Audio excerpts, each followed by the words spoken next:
Bismillahirrahmanirrahim. Assalamualaikum warahmatullahi wabarakatuh. Perkenalkan, nama saya Aziz. Saya dari Fakultas Ekonomi dan Bisnis, Prodi Manajemen.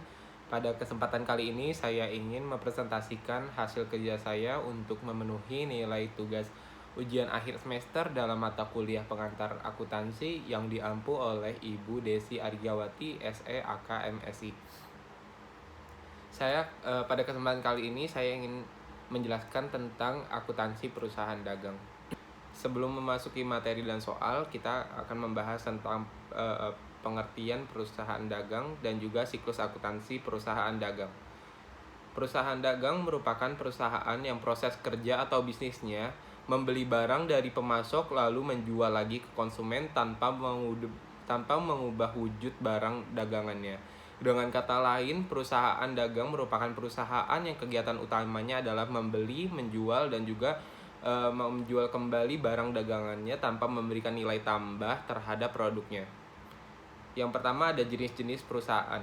Jenis-jenis perusahaan yaitu ada perusahaan jasa. Perusahaan jasa yaitu adalah menghasilkan jasa dan juga bukan barang untuk pelanggan.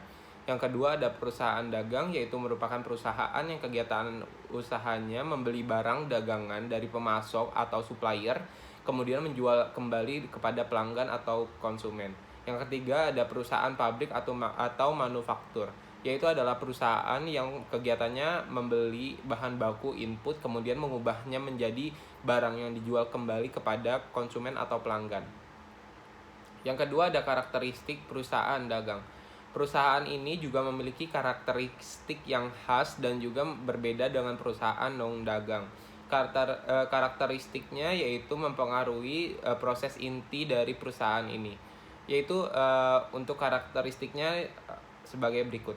Yang pertama adalah memiliki aktivitas utama berupa membeli, menjual, dan juga menyimpan di gudang penyimpanan dan juga kembali menjual. Yang kedua adalah tidak melakukan proses produksi barang. Yang ketiga, perhitungan total keuntungan berpatokan dengan total hasil penjualan dikurangi biaya pembelian dan juga biaya operasional. Selanjutnya yaitu ada proses inti perusahaan dagang. Selain memiliki karakteristik yang khas, perusahaan dagang memiliki proses ini yang sangat berbeda dengan perusahaan non-dagang.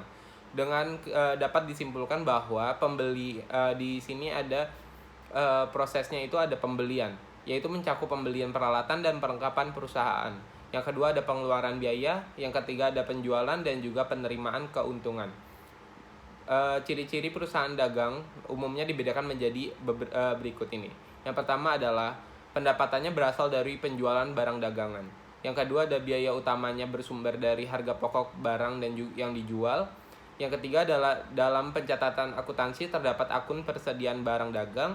Yang keempat, perusahaan dagang berperan sebagai perantara antara produsen dan konsumen. Yang kelima, ada antara barang yang dibeli dan dijual tidak dibentuk dan dirubah sedemikian rupa. Secara garis besar, pada perusahaan dagang dapat dibedakan menjadi tiga, yaitu adalah pedagang besar, yaitu adalah pedagang yang membeli dan menjual barang-barang dalam partai besar, contohnya agen dan juga grosir.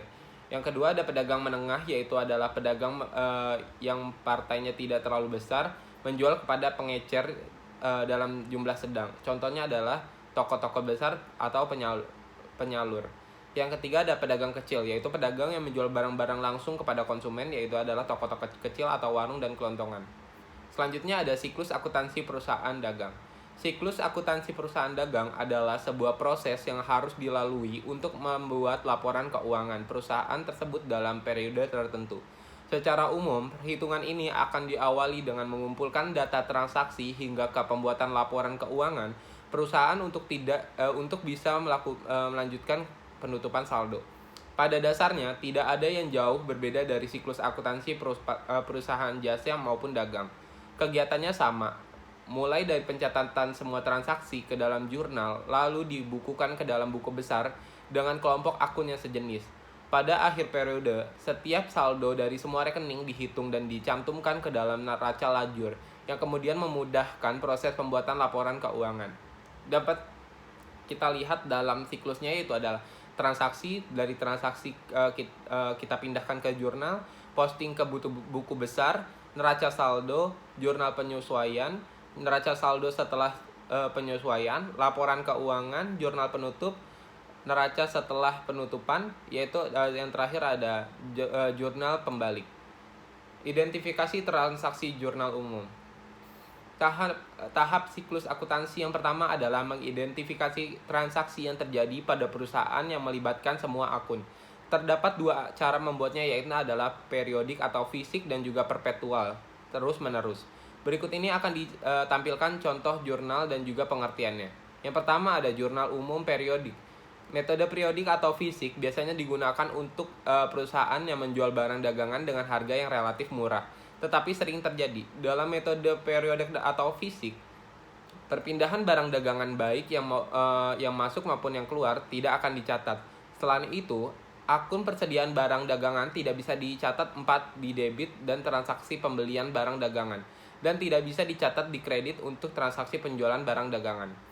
Dalam metode periodik atau fisik, akun pembelian bisa dicatat di debit untuk transaksi pembelian barang dagangan, sedangkan akun penjualan bisa dicatat di kredit untuk transaksi penjualan barang dagangan.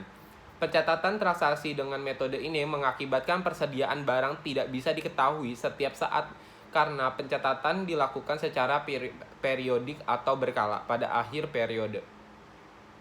Selanjutnya ada jurnal umum perpetual.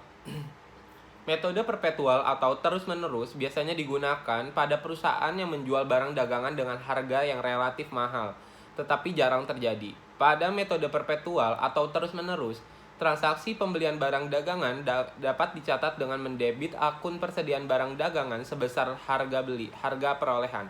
Sebaliknya, jika terjadi penjualan akan dicatat dengan mengkreditkan akun persediaan barang dagangan sebesar harga pokoknya. Pencatatan transaksi dengan metode ini hasilnya lebih akurat dibandingkan dengan periodik, karena pencatatan dilakukan secara terus-menerus dan terperinci untuk setiap transaksi yang terjadi dalam perusahaan dagang. Selain itu, persediaan barang dagangan dapat diketahui setiap saat karena tercatat terus-menerus. Selanjutnya itu adalah langkah-langkah siklus akuntansi secara lengkap.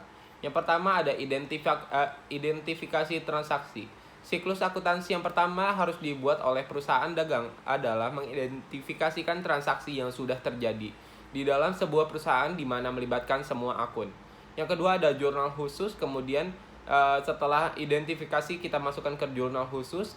Selanjutnya ada buku besar pembantu, yaitu adalah apabila ada jurnal atau khusus yang sudah dibuat, maka langsung langkah siklus akuntansi perusahaan dagang berikutnya adalah pembuatan buku besar pembantu.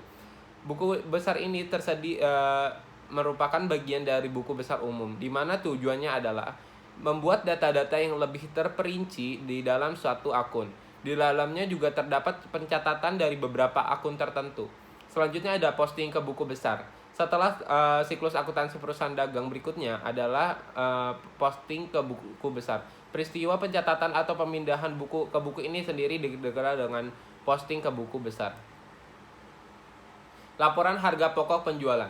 Jika perusahaan dagang sudah melakukan pengaplikasian pencatatan secara virtual atau fisik, perpetual atau fisik, maka biasanya secara otomatis besarnya harga pokok atau suatu barang yang sudah terjual akan ditentukan saat terjadinya penjualan, sehingga saat membuat jurnal penjualan sekaligus melakukan pencatatan harga pokok penjualan. Tetapi biasanya perhitungan HPP tersebut sudah dianggap sebagai komponen dari laporan laba rugi yang nantinya akan disajikan ke dalam laporan keuangan.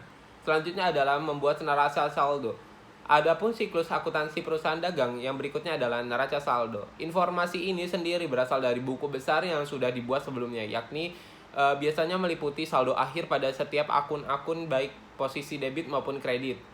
Selanjutnya ada jurnal penyesuaian. Siklus akuntansi selanjutnya adalah jurnal penyesuaian. Jurnal penyesuaian ini biasanya adalah disebabkan dari adanya transaksi yang terjadi di mana pengaruh terhadap sejumlah akun perusahaan yang terkadang juga akan memunculkan jenis akun baru yang lainnya. Neraca saldo setelah penyesuaian.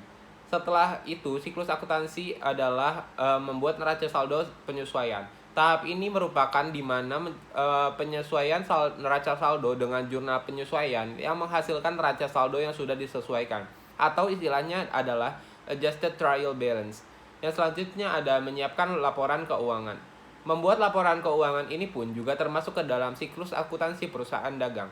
Keberadaannya laporan ini sendiri juga akan memberikan jumlah manfaat di mana akan memberikan kemudahan bagi perusahaan untuk menemukan informasi mengenai posisi keuangan. Selanjutnya yaitu ada pembuatan jurnal penutup.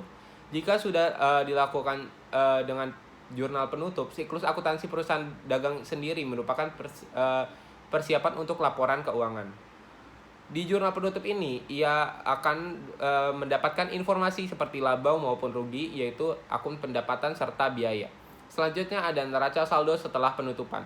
Jika sudah akan melakukan dilanjutkan siklus akuntansi pembuatan neraca saldo setelah penutupan, tahapan ini merupakan tahapan penyesuaian di antara neraca saldo dengan jurnal penutup.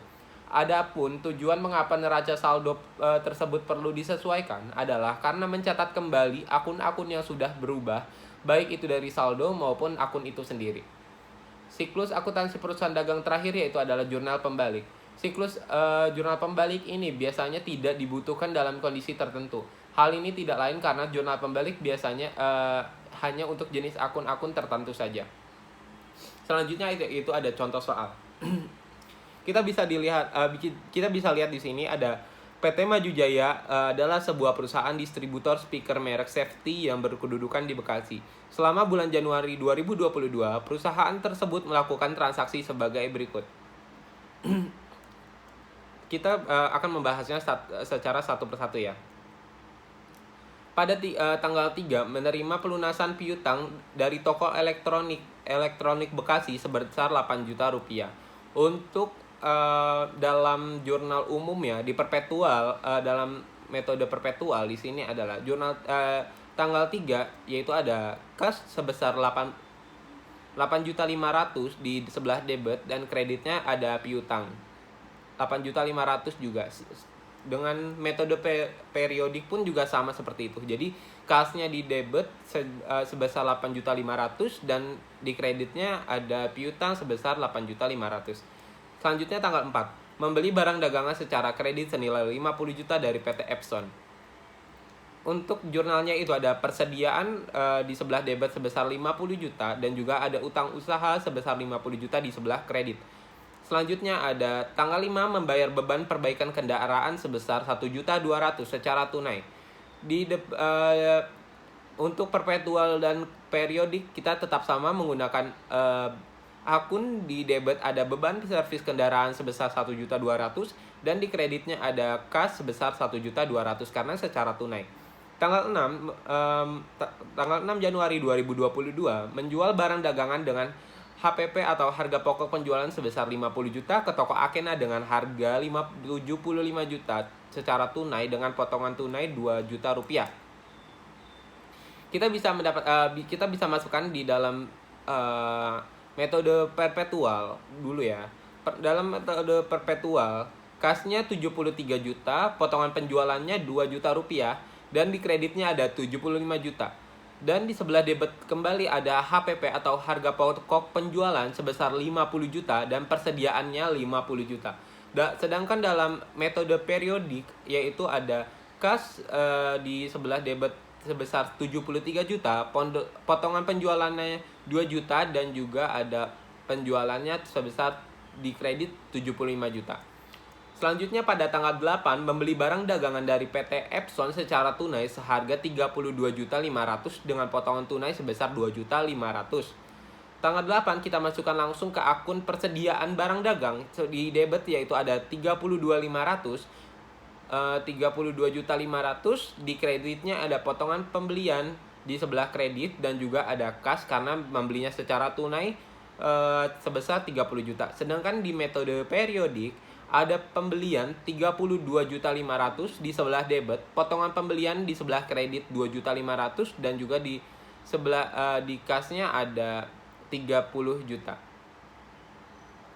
Selanjutnya tanggal 10 menerima pelunasan piutang dari toko BCA sebesar 25 juta dengan potongan tunai sebesar 1 juta rupiah. Langsung kita masukkan saja ke dalam akun kas sebesar 24 juta, ini dalam metode perpetual. Kasnya di sebelah debit sebesar 24 juta, potongan penjualannya 1 juta, dan sedangkan piutangnya ada di sebelah kredit sebesar 25 juta. Selanjutnya itu pada tanggal 12 Januari 2022 membeli peralatan kantor yaitu 3 buah komputer senilai 17.500 secara tunai. Kita masukkan saja langsung ke akun dalam metode perpetual maupun periodik karena dia sama, yaitu di debit ada peralatan kantor sebesar 17.500 dan di kredit ada kas sebesar 17.500. Pada tanggal 13 Januari 2022 menjual barang dagangan seharga 60 juta di mana sebesar 30 juta dibayar tunai dan sisanya dilunasi dalam waktu 2 bulan, di mana HPP-nya atau harga pokok penjualannya adalah 25 juta. Tanggal 13 kita langsung masukkan saja ke dalam akun perpetual dulu ya. Dalam perpetual di kas dan piutang usaha sebesar 30 juta dan di piutang usahanya kas di debit 30 juta, piutang usaha 30 juta, dan penjualan ada di sebelah kredit sebesar 60 juta. HPP atau harga pokok penjualannya 25 juta dan persediaan barang dagangnya yaitu adalah 25 juta. Sedangkan di metode periodik, kas sebesar 30 juta di sebelah debit, piutang usaha sebesar 30 juta di sebelah debit, penjualan di sebelah kredit sebesar 60 juta. Selanjutnya pada tanggal 14 Januari 2022 membeli peralatan kantor, meja, kursi, dan juga rak buku secara kredit seharga 10 juta.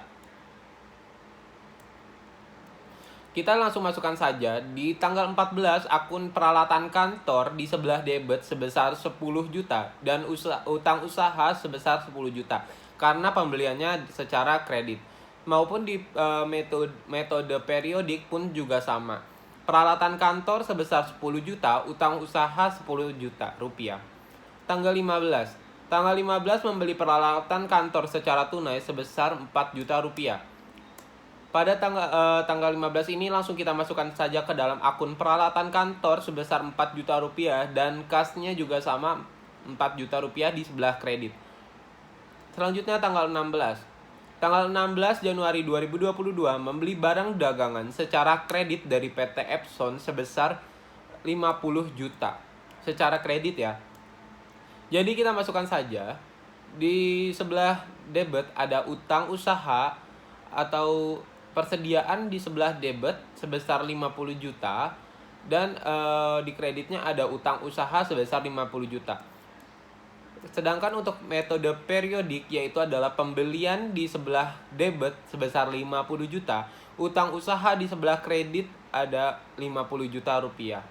Selanjutnya tanggal 17, membayar utang usaha kepada PT Indomarko seharga 20 juta dengan potongan sebesar 5 juta rupiah. Untuk akunnya untuk perpetual terlebih dahulu yaitu ada utang usaha sebesar 25 juta. Di kreditnya ada potongan pembelian sebesar 5 juta rupiah dan kasnya ada 20 juta rupiah.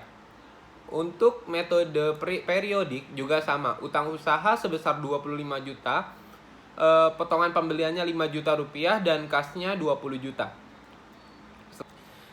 Selanjutnya pada tanggal 18 Januari 2022, yaitu adalah menjual barang dagangan dengan harga 70 juta ke toko Clever. Dari jumlah tersebut, toko Clever membayar tunai sebesar 45 juta dengan potongan tunai sebesar 2 juta dan sisanya akan dibayar dalam 2 bulan ke depan dengan harga pokok penjualan 35 juta. Kita langsung masukkan saja ke dalam akun jurnal umum secara metode perpetual terlebih dahulu ya.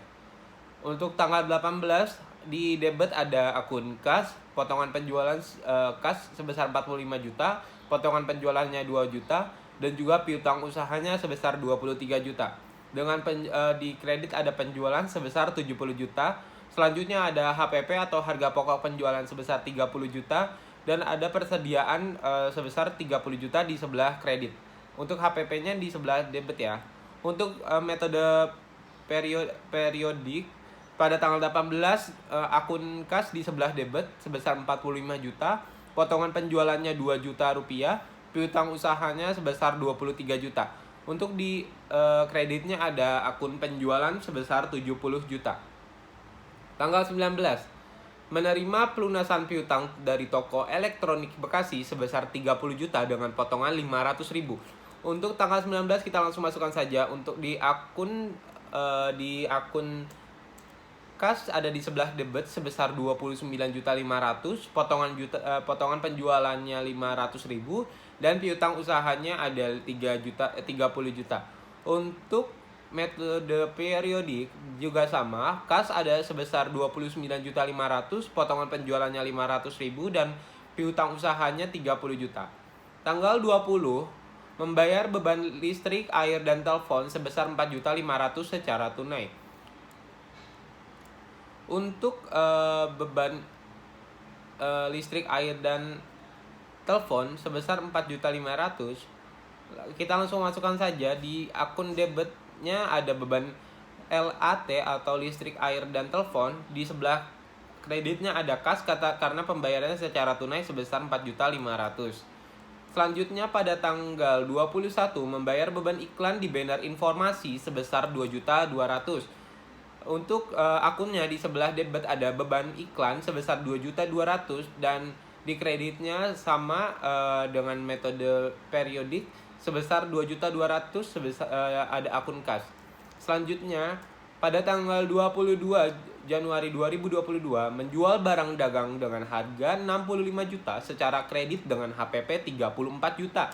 Untuk akun di metode perpetual, piutang usaha sebesar 65 juta karena pembeliannya secara kredit. Penjualan di sebelah kredit sebesar 65 juta. Dan selanjutnya ada HPP atau harga pokok penjualan sebesar 34 juta. Persediaannya di sebelah kredit sebesar 34 juta. Sedangkan untuk di metode perpetual, metode periodik untuk piutang usaha sebesar 65 juta dan penjualan di sebelah kredit sebesar 65 juta. Pada tanggal 23 Januari menjual secara tunai barang dagangan dengan seharga 25 juta dengan potongan tunai 1 juta rupiah, HPP-nya 15 juta. Untuk metode perpetual kita langsung masukkan saja. Kas ada di sebelah debit sebesar 24 juta, potongan penjualannya 1 juta rupiah, penjualan di sebelah kredit sebesar 25 juta rupiah. Dengan HPP atau harga pokok penjualan di sebelah debit sebesar 15 juta rupiah, di sebelah kredit ada persediaan sebesar 15 juta rupiah. Selanjutnya untuk metode periodik, kas sebesar 24 juta, potongan penjualan ada di sebelah debit 1 juta rupiah.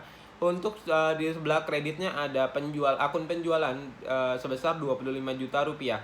Pada tanggal 25 Januari 2022 membeli barang dagangan senilai 50 juta di mana sebesar 20 juta dibayar secara tunai dengan potongan tunai sebesar 2.500.000, sementara sisanya akan dibayar bulan depan.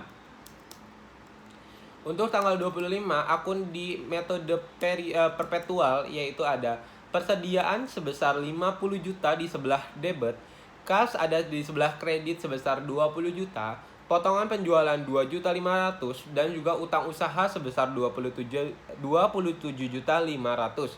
Untuk di sebelah di metode periodik, persediaan ada di sebelah debit sebesar 50 juta, kasnya di sebelah kredit ada 20 juta, potongan pembeliannya 2.500.000, utang usahanya ada 27.500.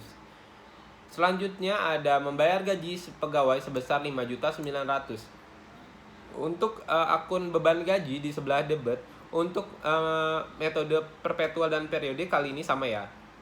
Akun di debit ada beban gaji sebesar 5.900.000 dan juga di kasnya sebesar 5.900.000. Untuk tanggal 29 Januari membayar komisi salesman sebesar 2.500.000. Untuk akunnya sama, beban komisi sebesar 2.500.000, di kasnya ada 2.500.000. Selanjutnya ada tanggal 30 atau terakhir ada membayar dividen sebesar 25 juta. Untuk akun antara metode periodik dan perpetual sama ya. Di debit ada dividen sebesar 25 juta, di kasnya ada di kredit sebesar 25 juta. Untuk jumlah antara periodik dan perpetual akan dibahas sebagai berikut. Untuk metode periodik, setelah dihitung akun semuanya, totalnya yaitu ada 636.800.000 rupiah. Sedangkan untuk di metode perpetual, untuk keseluruhan akunnya setelah dijumlahkan, untuk di debit ada 792.800.000, di kreditnya juga sama, ada di angka 792.800.000 rupiah. Sekian presentasi dari saya. Mohon maaf jika ada kekurangan. Wassalamualaikum warahmatullahi wabarakatuh.